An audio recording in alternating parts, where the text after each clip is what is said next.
Imagine one day you find yourself in a crowd of people, and you're going to have to use your imagination for that at the moment, aren't you?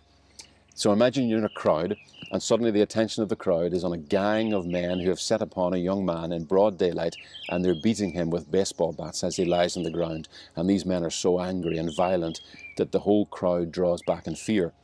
Now, what should you do as a Christian?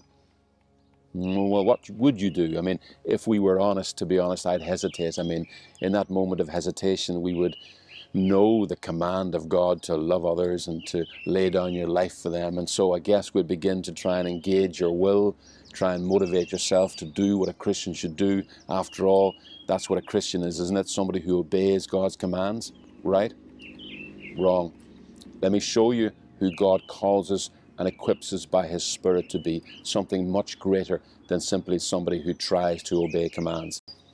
Imagine in those few seconds while you or I hesitate and try and muster up the courage to do something about the man being beaten up, suddenly we see an older woman from the crowd, and she's running towards the gang, and she's throwing herself over the young man to shield him from the blows. She's even taking the blows herself.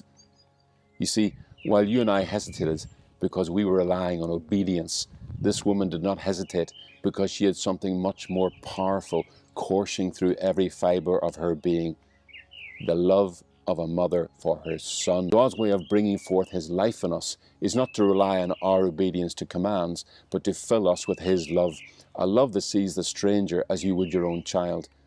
It is only the Holy Spirit that pours this love into our hearts, and this love, the love of the Father, conceives and brings forth the obedience of God in our lives.